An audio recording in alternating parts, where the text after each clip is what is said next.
જય શ્રી કૃષ્ણ. જય હો, મંગલમય હો. જીવદયા આ ભારતીય સંસ્કૃતિનું પહેલું પગથિયું. બીજું પરમાર્થ, ત્રીજું સેવા ધર્મ, ચોથું પાડોશી ધર્મ, પાંચમું જ્ઞાતિ ધર્મ, છઠ્ઠું માતૃ પિતૃ ધર્મ, સાતમું રાષ્ટ્ર ધર્મ.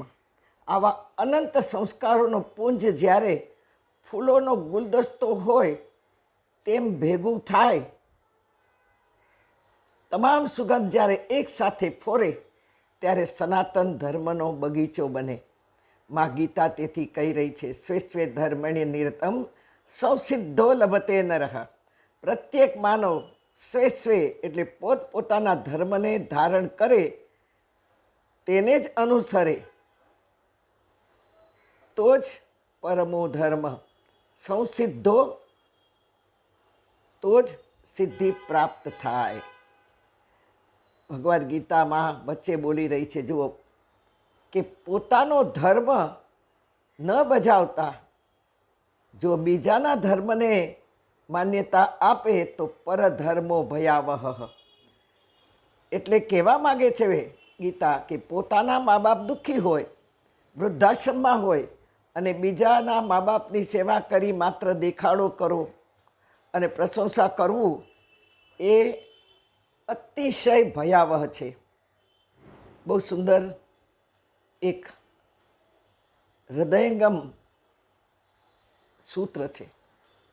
જીવતા દીધો સંતાપ, સેવા ના કરી મા બાપની, મુવા પછી પ્રતિમા તણું, પૂજન કર્યાથી શું થયું, પામ્યો ન જીવન સાર તો જીવન જીવ્યાથી શું થયું, હૈયે વસે ના રામ તો મુખથી સ્મર્યાથી શું થયું.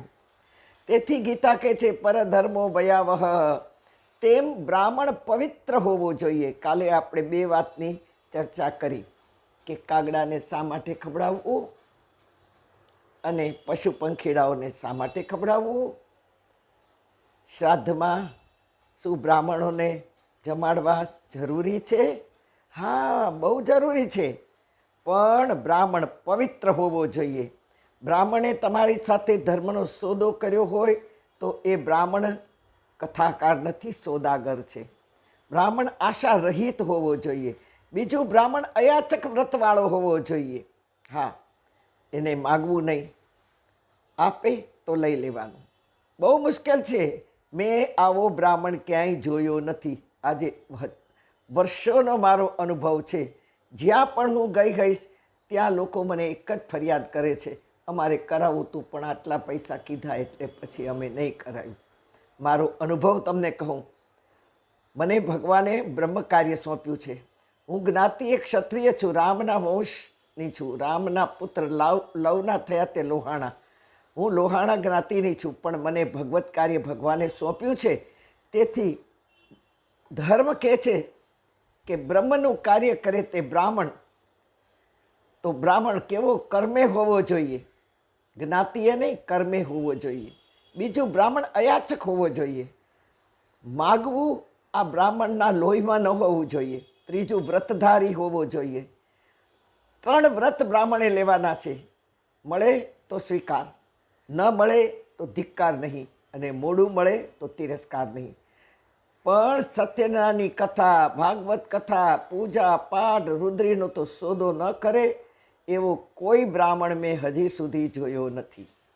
નાના મોટા, ગરીબ શ્રીમંતમાં ભેદ બુદ્ધિ વગરનો બ્રાહ્મણ મેં જોયો નથી. આવો હોવો જોઈએ.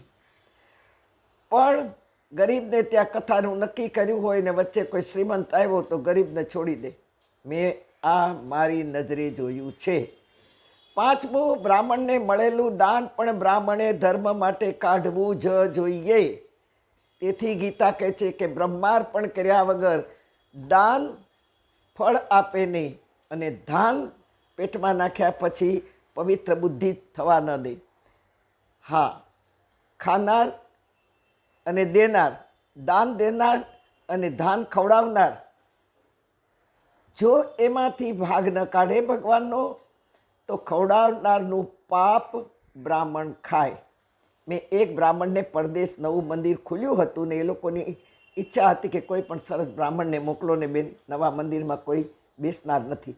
મેં એક બ્રાહ્મણને મોકલ્યો, પ્રતિજ્ઞા લેવડાવી, માગીશ નહીં, બહુ લાખોપતિ છે, લોકો ખૂબ આપશે પણ માગીશ નહીં, બસ પ્રતિજ્ઞા લેવડાવી અને છતાંય 2 વર્ષમાં ઘરે ઘરે ભીખ માગીને ભારત આવી ગયો, મંદિર રેઢું મૂકી દીધું.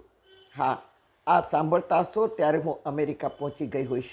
અહીં એક બ્રાહ્મણ મહારાજે મને કહ્યું, શું કહ્યું તે કાલે કહીશ.